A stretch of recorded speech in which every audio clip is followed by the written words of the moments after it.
A reading from the book of Judges, chapter 16. Once Samson went to Gaza, where he saw a prostitute and went into her. The Gazites were told, "Samson has come here." So they circled around and lay in wait for him all night at the city gate. They kept quiet all night, thinking, "Let us wait until the light of the morning, then we will kill him." But Samson lay only until midnight. Then at midnight he rose up, took hold of the doors of the city gate and the two posts, pulled them up, bar and all, put them on his shoulders, and carried them to the top of the hill that is in front of Hebron. After this, he fell in love with a woman in the valley of Sorek, whose name was Delilah. The lords of the Philistines came to her and said to her, "Coax him and find out what makes his strength so great, and how we may overpower him, so that we may bind him in order to subdue him, and we will each give you 1,100 pieces of silver." So Delilah said to Samson, "Please tell me what makes your strength so great, and how you could be bound so that one could subdue you."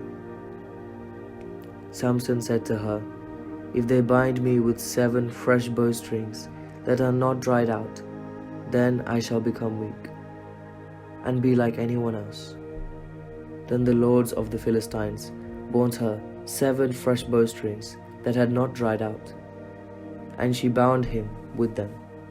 While men were lying in wait in an inner chamber, she said to him, "The Philistines are upon you, Samson." But he snapped the bowstrings as a strand of fiber snaps when it touches the fire. So the secret of his strength was not known. Then Delilah said to Samson, "You have mocked me and told me lies. Please tell me how you could be bound." He said to her, "If they bind me with new ropes that have not been used, then I shall become weak, and be like anyone else." So Delilah took new ropes and bound him with them, and said to him, "The Philistines are upon you, Samson." The men lying in wait were in an inner chamber, but he snapped the ropes off his arms like a thread. Then Delilah said to Samson, "Until now you have mocked me and told me lies. Tell me how you could be bound."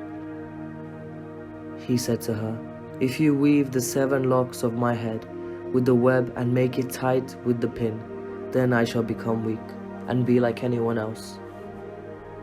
So while he slept, Delilah took the 7 locks of his head and wove them into the web, and made them tight with the pin. Then she said to him, "The Philistines are upon you, Samson." But he awoke from his sleep and pulled away the pin, the loom, and the web. Then she said to him, "How can you say, 'I love you,' when your heart is not with me? You have mocked me 3 times now, and have not told me what makes your strength so great." Finally, after she had nagged him with her words day after day, and pestered him, he was tired to death. So he told her his whole secret and said to her, "A razor has never come upon my head, for I have been a Nazirite to God from my mother's womb. If my head was shaved, then my strength would leave me. I would become weak and be like anyone else." When Delilah realized that he had told her his whole secret, she sent and called the lords of the Philistines, saying, "This time come up, for he has told his whole secret to me." Then the lords of the Philistines came up to her and brought the money in their hands. She let him fall asleep on her lap, and she called a man and had him shave off the 7 locks of his head. He began to weaken, and his strength left him. Then she said, "The Philistines are upon you, Samson."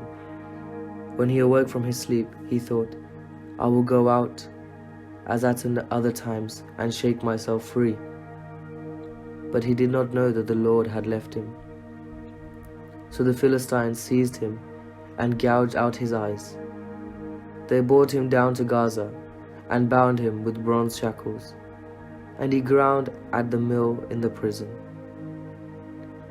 But the hair of his head began to grow again after it had been shaved. Now the lords of the Philistines gathered to offer a great sacrifice to their god, Dagon, and to rejoice, for they said, "Our God has given Samson, our enemy, into our hand." When the people saw him, they praised their God, for they said, "Our God has given our enemy into our hand, the ravager of our country, who has killed many of us."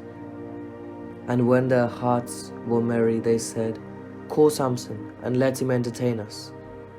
So they called Samson out of the prison, and he performed for them. They made him stand between the pillars, and Samson said to the attendant who held him by the hand, "Let me feel the pillars on which the house rests, so that I may lean against them." Now the house was full of men and women.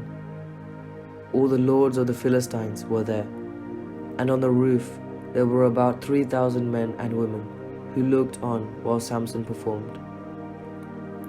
Then Samson called to the Lord and said, "Lord God, remember me and strengthen me only this once, O God, so that with this one act of revenge I may put back the Philistines for my 2 eyes." And Samson grasped the 2 middle pillars on which the house rested, and leaned his weight against them, his right hand on the one and his left hand on the other. Then Samson said, "Let me die with the Philistines." He strained with all his might, and the house fell on the lords and all the people who were in it. So those he killed at his death were more than those he killed during his life. Then his brothers and all his family came down and took him and brought him up and buried him between Zorah and Eshtaol in the tomb of his father Manoah. He had judged Israel 20 years.